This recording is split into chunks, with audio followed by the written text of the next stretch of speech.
Most people have fond memories of Halloween. Not me. I couldn't enjoy it after I saw the boy wearing the Power Ranger mask. I can remember a few years when I was little and enjoyed it. My parents would walk hand in hand with me through the neighborhood. My eyes darted around in fascination. Dozens of ghouls and goblins laughed in delight as they darted from house to house, heavy sacks of candy slapping at their knees. I couldn't wait until I was old enough to go with my friends. The big day finally hit when I was in 4th grade. "You can go with your friends, Derek," my father said hesitantly. "But you've got to be careful. Home by 8. I nodded with excitement and darted out the door. My friends and I met 2 blocks from my house and prowled the neighborhood with delight. None of us had been trick-or-treating without our parents. The night seemed full of possibilities. After 2 hours of nonstop door knocking, our candy bags were weighing heavily, and it was close to curfew. Our group grew smaller as we walked. One friend or another would wave goodbye and cut off onto their street. Soon I was walking alone.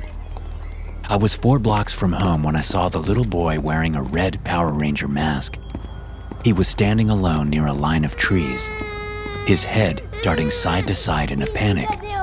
Even from a block away, I could hear his sobs. "Can you help me?" he said as I got closer. He looked like he couldn't have been any older than 5. "I can't find my brother." I guess," I said hesitantly. "What's your name?" "Danny," he whimpered. "I've got to get home soon," I said and looked at my watch. It was 7:15, and I only had 15 minutes to get home. I wanted to help him, but I was nervous to break curfew my first time out on my own. "Where do you live? Is it very far away?" The little boy tried to talk, but more sobbing poured out. His shoulders shook violently and candy sloshed from his bucket. He squatted to pick it up but only dumped more onto the ground. "Do you know your address?" I asked. He just kept scooping the scattered candy back into his plastic pumpkin bucket. Looking down at my watch, I saw as time slipped away. In frustration, I reached out and grabbed the kid's wrist and pulled him to his feet. "Come on," I said. "I'm taking you home with me. My parents can call the police and get you home." The boy went rigid and began to tug against me. I turned to ask him what was wrong, but he thrashed wildly. My grip slipped and he stumbled backward onto the concrete. His reassembled bucket of candy scattered across the sidewalk. "No!" he shrieked. "No, I'll be in big trouble. I wasn't supposed to go anywhere without my brother. Mom and Dad will be mad." "It's not a big deal," I said. "They'll just be glad you're home. Let me help you up." I began walking toward him, but he scuttled backward. Before I could reach him, he was back on his feet and running down the street. Shrugging my shoulders, I turned and headed home. I walked in the door with 2 minutes to spare. My parents hugged me and asked if I had a good time. For a moment, I considered telling them about the lost boy, but decided against it. I assumed he made it home and didn't want them to hound me about it. That night, I barely slept. I couldn't help but wonder if the boy made it home. Someone must have come looking for him. His brother probably heard him screaming when I tried to help him. The next morning at school, I sat, nodding at my desk. Morning announcements were blasting through the speaker, but I didn't register them. I was struggling to stay awake. Until they mentioned the boy. Finally, a 5-year-old boy, Daniel Fireline, was reported missing last night. He became separated from his brother and never returned home. If you have any information. I never told anyone. I moved into the house on South Kentucky Avenue 3 years ago. My wife and I had gone through a reasonably civil divorce. Will was only 2 at the time. We had shared custody, but I knew he would stay there more. The schools were better on that side of town. Moving into the new place hadn't bothered me very much. I had grown up only a block away. The neighborhood was shabbier than it was when I was a kid, but it had a comforting familiarity. I decided to skip Halloween for the first 2 years. As the nighttime approached, I would cut all the lights and sit in bed watching TV. Even without the lights, the kids would knock at my door. I could hear them shouting for my attention. but I ignored them. They would eventually leave. As it turns out, my ignoring them came with a price. 2 years in a row, my house was egged and toilet papered. I can remember other kids doing those kinds of things when I was younger, but I had never participated myself. It took me nearly a week to get the dried yolks off of the siding and to gather the final scraps of white toilet tissue paper out of the trees. Against my desire, during my 3rd year in the house, I decided to pass out candy. I thought it would be a small price to pay not to spend a week cleaning the outside of my house. I bought a few sacks of snack-sized candy bars at the grocery store and dumped them into a cheap orange bowl. Just as dusk began to set in, the hordes of children converged on the neighborhood. I did my best to act cheery as I dumped candy into their bags. To my surprise, I enjoyed seeing them in their costumes darting from house to house. About an hour in, the doorbell rang again. I stood from my recliner and walked toward the door, scooping up the bowl of candy as I went. When I opened the door, there was a little boy dressed in jeans, a blue hoodie, and a clown mask that was roughly 2 sizes too large for his tiny head. "How are you doing tonight, buddy?" I asked as I grabbed a handful of candy from the bowl. His orange bucket was still hanging by his side, and he looked at me in silence. "Hold your bucket up and I'll give you some candy." The little boy continued to stand there in silence.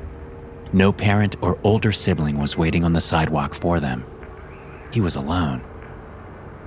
"Are you okay?" I asked, with a lump in my throat. Without a word, he lifted his bucket. I tossed the candy in and smiled. Assuming he would move along, I wished him a happy Halloween and closed the door between us. Walking into the hall, I sat the bowl back on the table. I was about to head back to the recliner when I saw the kid out of the corner of my eye. He was still standing on the porch, staring in through the door. A knot formed in my stomach. He stood rigid, like a mannequin. I would have thought he was some cheap prop or decoration if I hadn't seen him move moments earlier. It was just a kid, but his unsettling presence sent chills up my spine. I headed to check on him when he suddenly turned and darted off of the porch. As he met the end of the walkway, he stumbled and dropped his bucket of candy. Concerned, I began to walk faster toward the door to help him. Before my hand hit the handle, he pushed himself up and darted down the block. Another half hour went by. A smattering of trick-or-treaters came and went. The crowd was beginning to thin. Some of the neighbors had turned off their porch lights and shut their doors. They must not have had the same fear of eggs and toilet paper that I had gained. Another ring of the doorbell and I headed to the door. Looking into the bowl, the candy was almost gone. There was probably only enough for about a dozen more kids, and I was considering just splitting it up between these lucky kids and calling it a night. When I pulled the door open, a single child stood outside. A rubber pirate mask with an eye patch and a fake gold earring looked back at me. I laughed at how comically large it was on the little kid. "Happy Halloween!" I exclaimed as I gathered up some candy from the bowl. The child stood like a statue, hands at his side. That's when I noticed the plastic orange bucket at his side, rubbing against a pair of blue jeans, then the blue sweatshirt. It was the same kid as earlier. "Hey, buddy," I said with irritation. "Weren't you here earlier? I'll give you a little more candy, but this is the last time." I tossed the candy in, and it pelted the bottom of the empty bucket. That late into the night, he should have been overflowing with candy. It was like he hadn't been to any other houses after he fell on the sidewalk, dumping his stash. Unlike the time before, he turned to leave. I expected him to break into a run, but he walked calmly to the end of the block and around the corner, out of sight. Something felt off. I ran out of candy at about 8 that night, so I turned off the porch light and headed into the living room to watch television. It hadn't been the miserable experience I expected, but the strange kid still rattled around in my mind. Occasionally, I would glance out the window to watch as the costumed children marched down the street. Clusters of them still darted to houses with illuminated porch lights. Their buckets were overflowing, and they chattered like magpies. During a commercial, I pushed myself out of the recliner and headed toward the kitchen. As I was about to exit the living room into the hallway, I heard a tapping on the window. When I turned to look, there was only the briefest glimpse of a silhouette darting out of view. I walked to the window to catch a glimpse of the prankster, but when I arrived, they were nowhere in sight. As I looked out, I heard a knock at the door. I sighed in exasperation. No porch light on Halloween was the international sign for no more candy. I had played my part most of that night, but I started to worry that turning kids away would result in the third year of egg-covered siding and toilet paper-filled trees. Trudging to the front door, I loudly exclaimed, "Sorry, kids. No more candy. I ran out about a half hour ago. Sorry." I turned the knob and opened the door. There was no one on the porch. Scanning the street, I could see a few children in the distance, but for the most part, the block was empty. Hesitantly, I pushed open the door and stepped onto the porch, and heard a crunching noise beneath my feet. I looked down and saw a red Power Ranger mask splintered into dozens of pieces beneath my shoe. It looked just like the one the Lost Boy had on all of those decades ago. My pulse spiked and my chest tightened. Though I had never had one before, I was sure it was what a panic attack must feel like. My vision became blurry, and an overwhelming sense of dread filled every inch of my body. Then I heard the sobbing. Why? Why didn't you help me? I heard a small voice say from behind me. Turning to look into the hallway, I saw a young boy in jeans, a blue hoodie, and a head full of messy auburn hair. His skin was sickeningly pale, and the hall was filled with a nauseating mixture of mildew and the sweetness of decay. It was Daniel Fireline, the little boy who had disappeared. Why didn't you tell anyone you saw me? They hurt me, Derek. They put me in the dark, and no one came to find me. I tried to speak, but only a dry croak came out of my mouth. My mommy and daddy are still so sad, he said. His tiny feet made tapping noises on the hardwood floor, and he began to walk toward me. One of his pale hands stretched out toward me as I stumbled backward and fell against the door. I'm still there, in the dark. It's scary, and I don't like it. I'm sorry, I muttered in a weak voice. I was a kid. I tried to help you, but you ran. I thought you'd make it home. He continued walking slowly toward me, hand outstretched. Tears ran down his pale skin, leaving streaks in the dirt smeared on his cheeks. His eyes were milky white, filled with rage and fear. What can I do? I screamed. Please, let me make it right. Danny stopped walking toward me and dropped his hand back to his side. His tears ceased, and he wiped away the dirt from his face with his sleeve. I don't want to be alone there anymore, he said softly. It's dark, and I hate it. I'll do anything you want, I whimpered. His head tilted to the side as though he were deep in thought. The milky gaze of his eyes drifted to my leg. He was staring at a picture by the door. A photo of my son and me. I'll take him, he said, pointing to the portrait. He can keep me company. Then I won't be alone anymore. I jumped from the floor to run to the boy, to beg and plead for him to take me, to tell him that I would stay with him. Before I could reach him or speak another word, Danny faded away like a mirage. By the time I arrived at my ex-wife's house, there were already a half-dozen police cars lining the street. The wash of blue and red lights illuminated the night like an arcade. Sarah was standing on the porch talking to the officers as I pushed my way through the crowd. Sarah ran to me and threw her arms around me, and I pulled her in close. He's gone, she wept into my ear. We were at the last house of the night, and I was talking to the lady at the door. I only took my eyes off of him for just a minute, and he was gone. I tried to speak, but again, nothing would come out. The officers have a few witnesses that saw him, though, Sarah said softly. He was walking into the park, holding hands with a little boy with a blue hoodie and a Power Ranger mask.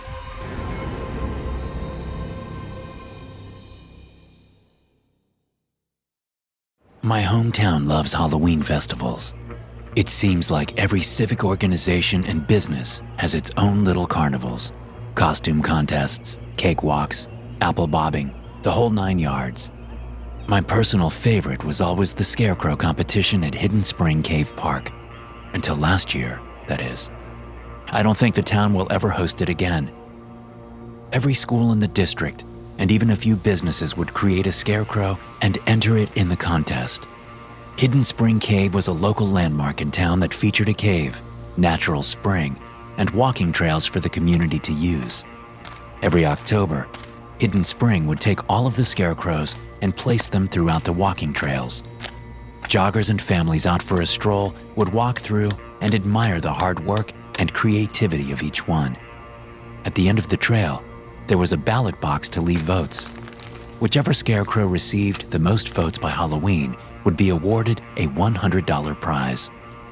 One entry was selected by a panel of judges for the grand prize, $500 and a picture on the front page of the local paper. Last year, I was selected to sit on the judging panel. My family had owned a local florist shop for decades, which I had taken over after my father retired. Most of the judges owned small local businesses. Sponsoring or volunteering was free advertising. The week before Halloween, dozens of scarecrows lined the paths inside of the little park. Most of the early entries were produced by the local elementary school classes. In the past, a few high school art classes would submit a scarecrow, but I guess the older kids kind of outgrew the contest. While we didn't make our final decision for the grand prize until the day before Halloween, I would usually take a walk on the trails to check for new entries each day. Most of them were your run-of-the-mill scarecrows, straw hats, an old plaid shirt, and work gloves. A few others were low effort with t-shirts and a Halloween mask. The standout that year was entered by James Sterling, a local dermatologist. Well thought of in the community, but rarely seen in public anymore. His wife had an affair and left him earlier in the year. The once vibrant man became a recluse. As I strolled the paths, I saw his name on a sign below one of the scarecrows. It made me happy for a moment to see he was getting out and about again. My happiness turned to discomfort when I saw the scarecrow. It was too well made. The skin was made of rough burlap, and it clung to the frame beneath to form an almost perfect face. Sharp cheekbones sat beneath the black button eyes. The arms and legs stretched into a T that made me feel as though I were looking at a crucifixion. The clothes were also a bit strange. Stretched over the anatomical frame were a blue silk blouse and a pair of white clam digger pants. Both were in excellent condition and seemed too nice to use for a project like this. As I walked away, it almost seemed to watch me as I left. The figure haunted my mind for the rest of the day. I loved the scarecrows on the trail, but Dr. Sterling's entry was too realistic for my comfort. As the days passed, the burlap effigy only became more disturbing. Scarecrow wasn't an apt name for it. The figure seemed to do the exact opposite. When I would pull into the parking lot for the next few days, swarms of birds would be circling over the woods ahead of me. Just a handful during the first day, but by the second and third, there were dozens. They swooped and circled above the trails. Dozens more sat perched in the trees lining the entrance to the trails. Caws and shrieks filled the air, piercing the usual serene atmosphere of the park. Crows, ravens maybe, I couldn't tell. Flat, black, hateful birds, whatever they were. I was nervous to walk past or below them. They would cry out wildly and flutter their wings anytime someone walked nearby. On the trail, it became even worse. The farther in I made it, the thicker the flocks of birds grew. If you couldn't see them, you could hear their hateful racket. It was almost as if they were waiting to strike. Dr. Sterling's scarecrow was the pinnacle for the dark visitors. The outstretched arms and head of the dummy were covered in the things. They perched in a neat line.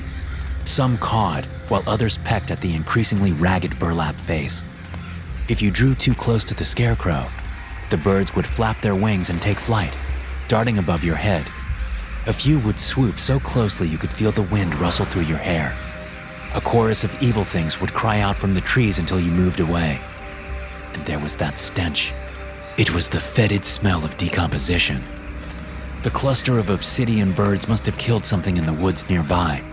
I had never been one to pay much attention in biology class, but I always thought that crows and ravens were carrion birds. Maybe they were hunters. I couldn't have been sure.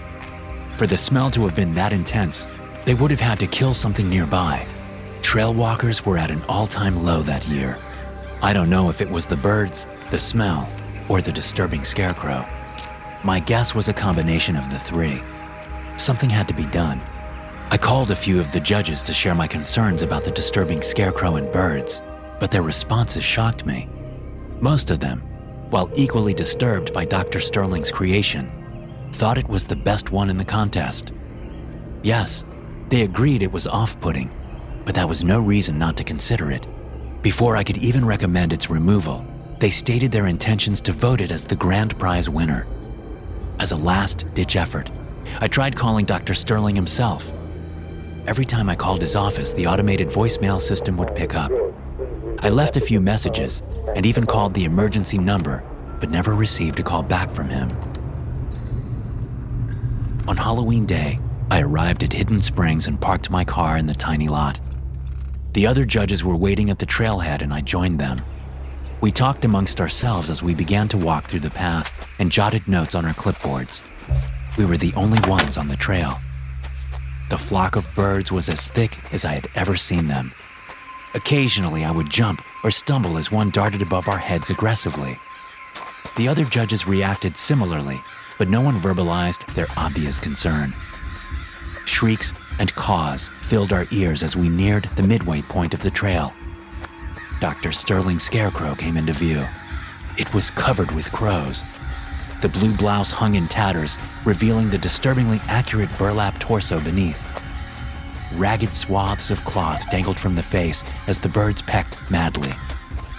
As we grew closer, the flock of crows bolted the scarecrow's limbs and landed in the trees. They cried out toward us, but they kept their distance. Most of Dr. Sterling's creation was in ruins, mauled and shredded by the hateful creatures. We all stood before the scarecrow. Our banter disappeared completely as we looked on. With most of the burlap peeled away, the frame beneath was now visible. A human face sat wrapped in frayed cloth. Shredded flesh flopped away from the white plastic mannequin head below. Crusted blood covered the underside of the skin. The crime scene technicians removed the scarecrow from the trail within 15 minutes of our call. Detectives questioned us for hours, but none of us had any useful information to give them. Dr. Sterling's scarecrow had been there for nearly a week, and none of us were there when he had put it out. According to the newspapers in the following weeks, the search of his house produced an abundance of information, but nothing led to his whereabouts. Most of his clothing and all of his identification was gone. He had left his dog with a neighbor, saying he had to travel out of town for business. He hasn't been seen since. The last thing they found was an old chest freezer in the basement. It was chained and padlocked, but the officers made short work of it with a pair of bolt cutters. When they opened the lid, they found what was left of Mrs. Sterling. Have you ever been to a haunted house? One of those haunted houses that start up in your town around the 1st of October. Some places use their old jail or defunct courthouse to create a local tourist attraction. Sometimes it's a charity that uses the funds to supplement their budget. You know the type. It's filled with fake cotton spider webs, men in cheap masks, dim lighting, and the terrible loop of screams atop the cheap mood music. The lights will randomly turn off only to turn back on and reveal one of your favorite movie slashers standing only feet away. Those are the ones. My friends and I used to go to them every year since middle school, but I'll never go again. Some of them are real. Some of them you never walk away from. During my senior year of high school, my group of friends decided that the local haunted houses were kind of played out for us. We wanted something fresh, something that would scare us. Nothing we could find within a 30-mile drive had done the trick. Then Jimmy told us about Stanford Sanatorium. That's right, a sanatorium, not a sanitarium. This place had been used as a tuberculosis hospital back in the early 1900s. A huge breakout of tuberculosis called the White Plague hit the area, so they built a huge hospital to handle all of the chronic cases.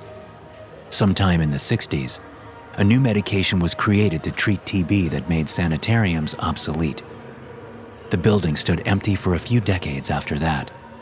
Sometime in the 80s, a business investor purchased the property and intended to convert it into a hotel, but plans fell through for some reason or another. The sanatorium continued to fall into disrepair, and eventually, the city took ownership.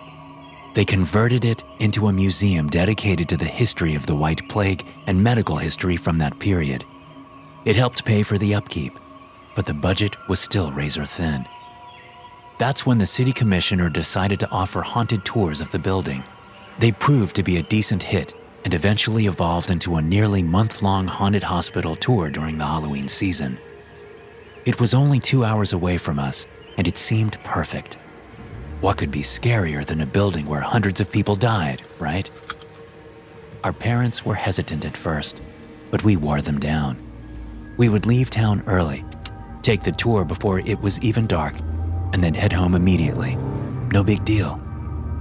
When we arrived, the building was staggering. 3 stories of red brick. The front was covered in long walkways and hundreds of doors were visible.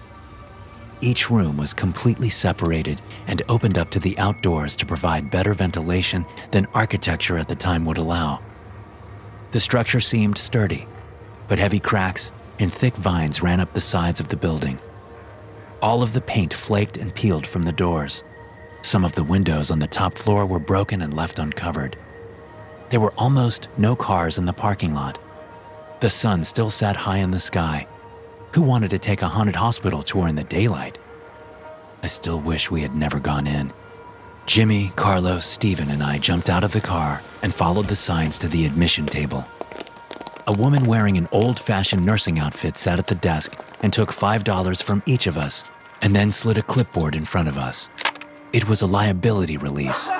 We laughed and told her we were minors and were too young to sign. She smiled.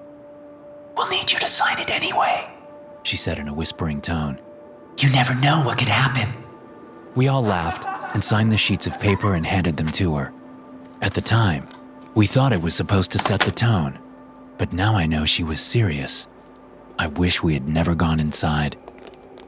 Our half hour inside was kind of a bust. The tour was self-guided, and you could go anywhere in any order you wanted.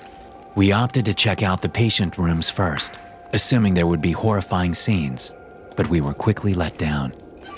The rooms sat in ruins, a rusted bed frame with a shredded mattress, bedpans, molding sheets, and splintering chairs scattered the floor. The only thing in those rooms worth signing a release for would have been the risk of tetanus. Man, this kind of blows, Carlos said as we walked down the open-air corridor. Want to head home? This seems like it wasn't worth the trip. Steven pulled a brochure for the place out of his back pocket. Unfolding it, he thumped the map with his middle finger excitedly. We all looked down. The rooms are only part of the tour, he exclaimed. In the basement, there is still an operating theater and morgue. We gotta check that out before we go. We all shrugged and followed Steven as he guided us toward the stairwell leading into the basement. I'm not sure how many flights we walked down, but it seemed like it took ages. What the rooms lacked in disturbing scenery, the way to the basement made up for it quickly. Once we entered the basement, the smell of must and decay filled our noses. The sounds of dripping water echoed through the empty halls. We walked cautiously in the low light, expecting a jump scare or two, but one never came. Somehow, the lack of intended horror made it worse.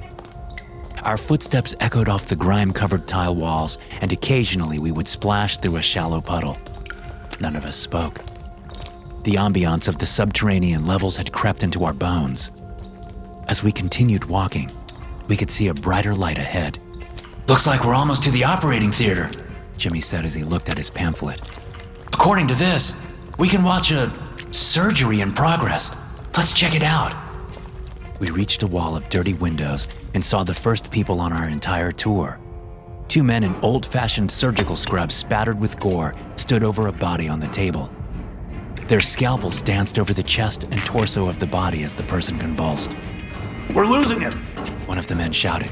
Get more ether. We have to calm him down. The other doctor grabbed a bottle and a breathing mask, but the man on the table smacked their hands and sprung to his feet. He darted toward the window and pressed his body against the glass. His visible wound looked so real. You've got to help me. He panted. Get me out of here. We have to escape. Without a word, the four of us darted away from the window and ran down the hall as quickly as we could. Pushing through a set of double doors, we entered another dimly lit room and began to pant. After a few moments, we began to chuckle. Holy shit! Jimmy shouted. That was wild. That was worth it. Do you guys? Oh man, look at the walls. We looked around to see dozens of quarter-sized metal doors lining the walls. This was the morgue. Should we look inside? Carlos asked as he approached one of the doors. Before I could even respond, he tugged at the rusted handle and pulled it open. Leaning into the darkness to get a better look, he began to talk before a pair of ivory arms wrapped around and pulled him inside. He darted to the door and opened it, but no one was inside. It was no larger than a coffin, and we couldn't see a trap door. We searched the other coolers one by one, calling Carlos's name, but there was no sign of him. What the hell? Jimmy said. This has to be some kind of joke. He's messing with us. Suddenly, the room filled with the sound of hands thudding against the metal doors of the morgue coolers. In full panic, the three of us ran from the room and back to our car. On the way, we saw that the nurse and the admission table were gone. We drove straight home and told our parents everything.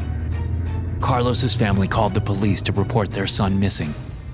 After investigating, the detectives reported that when they made contact with the organization that ran the sanatorium, it wasn't due to open for another week. There was no staff there. We never saw our friend again. Thanks for listening. If you enjoy these stories, be sure to subscribe to the podcast and check out some more of my episodes here.